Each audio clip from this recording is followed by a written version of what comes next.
వృత్తాంతాల గ్రంథం 32వ అధ్యాయం. రాజు ఇట్టి నమ్మకమైన చర్య చూపిన తర్వాత అషూరు రాజైన సన్హెరీబు వచ్చి యూదా దేశంలో చొరబడి ప్రాకారపురముల ఎదుట దిగి వాటిని లోపరుచుకొనజూచెను. సన్హెరీబు దండెత్తి వచ్చి యెరూషలేము మీద యుద్ధము చేయనుద్దేశించి ఉన్నాడని హిజ్కియా చూచి పట్టణపు బయటనున్న ఊటల నీళ్లను అడ్డవలని తలచి తన అధిపతులతోనూ పరాక్రమశాలులతోనూ యోచన చేయగా వారు అతనికి సహాయం చేసిరి. బహుజనులు పోగా అషూరు రాజులు రానేలా విస్తారమైన జలము వారికి దొరకనేలా అనుకుని ఊటలన్నిటినీ దేశ మధ్యము గుండా పారుచున్న కాలువలను అడ్డిరి. మరియు రాజు ధైర్యము తెచ్చుకొని పాడైన గోడ యావత్తు కట్టించి గోపురము వరకు దానిని ఎత్తు చేయించి బయట మరి ఒక గోడను కట్టించి దావీదు పట్టణములో మిల్లో దుర్గమును బాగు చేయించెను. మరియు ఈటెలను డాళ్లను విస్తారముగా చేయించెను. జనుల మీద సైన్యాధిపతులను నియమించి పట్టణపు గుమ్మములకు పోవు రాజవీధిలోనికి వారిని తన యొద్దకు రప్పించి వారిని ఇలాగూ హెచ్చరిక చేసెను. మీరు దిగులు పడకుడి, ధైర్యము విడువకుడి. అషూరు రాజుకైనను అతనితో కూడా సైన్యమంతటికైనను మీరు భయపడవద్దు.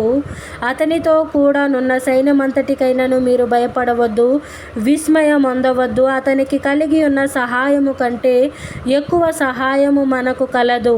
మాంస సంబంధమైన బాహువే అతనికి అండ.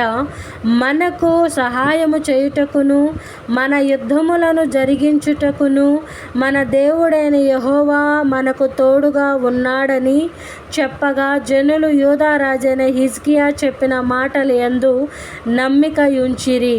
ఇది అయిన తరువాత అషూరు రాజైన సన్హెరీబు తన బలగమంతటితో లాకీషును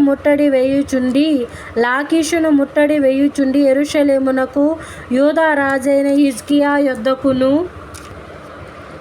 యెరూషలేము నందున్న యూదా వారందరి యొద్దకును తన సేవకులను పంపి ఇలాగూ ప్రకటన చేయించెను. అషూరు రాజైన సన్హెరీబు సెలవిచ్చినదేమనగా, దేని నమ్మి మీరు ముట్టడి వేయబడి ఉన్న యెరూషలేములో నిలుచుచున్నారు? కరువు చేతను దాహము చేతను మిమ్మును చంపుటకై మన దేవుడైన యెహోవా అషూరు రాజు చేతిలో నుండి మనలను విడిపించునని చెప్పి హిజ్కియా మిమ్మును ప్రేరేపించుచున్నాడు గదా. ఆ హిజ్కియా మీరు ఒక్క బలిపీఠం ఎదుట నమస్కరించి దాని మీద ధూపము వేయవలెనని యూదా వారికిని యెరూషలేము వారికిని ఆజ్ఞ ఇచ్చి యెహోవా ఉన్నత స్థలములను బలిపీఠములను తీసివేసిన వాడు కాడా? నేనును నా పితరులను ఇతర దేశముల జనులకందరికిని ఏమేమి చెప్పితిమో ఏమేమి చేసితిమో మీరెరుగరా? నేనును నా పితరులను ఇతర దేశముల జనులకందరికీ ఏమేమి చేసితిమో మీరెరుగరా? ఆ దేశ జనుల దేవతలు వారి దేశమును నా చేతిలో నుండి ఏమాత్రమైనను రక్షింప చాలి ఉండెనా? మీ దేవుడు మిమ్మును నా చేతుల నుండి విడిపింపగలడనుకొనుటకు నా పితరులు బొత్తిగా నిర్మూలము చేసిన ఆయా దేశస్థుల సకల దేవతలలోనూ తన జనులను నా చేతిలో నుండి విడిపింపగలిగిన దేవుడొకడైనా ఉండెనా? కాబట్టి ఇప్పుడు హిజ్కియా చేత మీరు మోసపోకుడి, మీరు ఇట్టి ప్రేరేపణకు లోబడకుడి, అతని నమ్ముకొనకుడి. ఏ జనుల దేవుడైనను ఏ రాజ్యపు దేవుడైనను తన జనులను నా చేతిలో నుండి గాని నా పితరుల చేతిలో నుండి గాని విడిపింపలేకపోగా మీ దేవుడు నా చేతిలో నుండి మిమ్మును మొదలే విడిపింపలేకపోవును గదా అనెను. అతని సేవకులు దేవుడైన యెహోవా మీదను ఆయన సేవకుడైన హిజ్కియా మీదను ఇంకనూ ప్రలాపనలు పేలిరి. అదియుగాక ఇతర దేశముల జనుల దేవతలు తమ జనులను నా చేతిలో నుండి ఎలాగున విడిపింపలేకపోయిరో అలాగున హిజ్కియా సేవించు దేవుడును తన జనులను నా చేతిలో నుండి విడిపింపలేకపోవునని ఇశ్రాయేలు దేవుడైన యెహోవాను నిందించుటకును ఆయన మీద అపవాదములు పలుకుటకును అతడు పత్రికలు వ్రాసి పంపెను. అప్పుడు వారు పట్టణములను పట్టుకొనవలెనన్న యోచనతో ప్రాకారము మీదనున్న యెరూషలేము కాపురస్తులను బెదిరించుటకును నొప్పించుటకును యూదా భాషలో బిగ్గరగా వారితో ఆ మాటలు పలికిరి. మరియు వారు మనుష్యుల చేతి పని అయిన భూజనుల దేవతల మీదను మీద తాము పలికిన దూషణలను యెరూషలేము యొక్క దేవుని మీద కూడాను పలికిరి. రాజైన హిజ్కియాయును ఆమోజు కుమారుడైన యెషయా అను ప్రవక్తయును ఇందును గురించి ప్రార్థించి ఆకాశము తట్టు చూచి మొర్రపెట్టగా యెహోవా ఒక దూతను పంపెను. అతడు అషూరు రాజు దండులోని పరాక్రమశాలులనందరినీ సేవా నాయకులను అధికారులను నాశనము చేయగా అషూరు రాజు సిగ్గునొందిన వాడై తన దేశమునకు తిరిగిపోయెను. అంతటా అతడు తన దేవుని గుడిలో చొచ్చినప్పుడు అతని కడుపున పుట్టిన వారే అతని అక్కడ కత్తి చేత చంపిరి. ఈ ప్రకారం యెహోవా హిజ్కియాను యెరూషలేము కాపురస్తులను అషూరు రాజైన సన్హరీబు చేతిలో నుండి అందరి చేతిలో నుండి రక్షించి అన్ని వైపులను వారిని కాపాడినందున అరేకులు యెరూషలేములో యెహోవాకు అర్పణములను యూదా రాజైన హిజ్కియాకు కానుకలను తెచ్చి ఇచ్చిరి. అందువలన అతడు అప్పటి నుండి సకల జనముల దృష్టికి ఘనత నొందిన వాడాయను. ఆ దినములలో హిజ్కియా రోగి అయి మరణ దశలో ఉండెను. అతడు యెహోవాకు మొర్రపెట్టగా ఆయన అతనికి తన చిత్తము తెలియపరచి అతనికి సూచన ఒకటి దయచేసెను.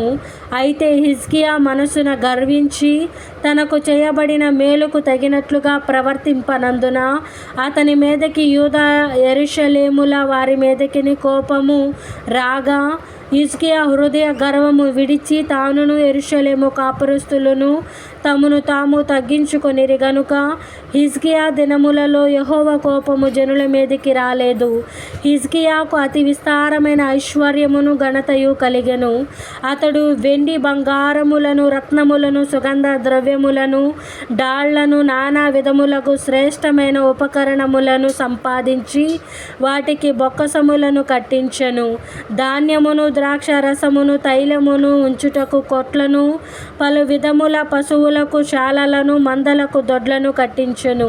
మరియు దేవుడు అతనికి అతి విస్తారమైన కలిమి దయచేసినందున పట్టణములను విస్తారమైన గొర్రె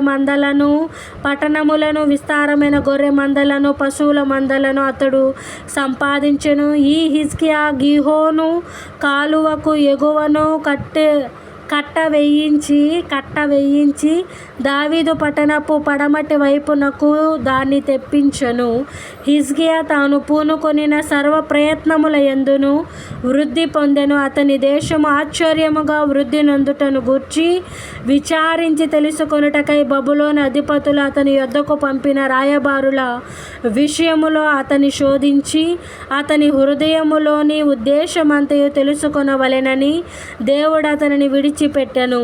హిజ్కియా చేసిన ఇతర కార్యములను గూర్చి అతడు చూపిన భక్తిని గూర్చి ప్రవక్తయును ఆమోజు కుమారుడునగు యెషయాకు కలిగిన దర్శనముల గ్రంథము నందును యూదా ఇశ్రాయేలీయుల రాజుల గ్రంథము నందును వ్రాయబడి ఉన్నది. హిజ్కియా తన పితరులతో కూడా నిద్రించగా జనులు దావీదు సంతతి వారి శ్మశాన భూమి యందు కట్టబడిన పై స్థానము నందు అతన్ని పాతిపెట్టిరి.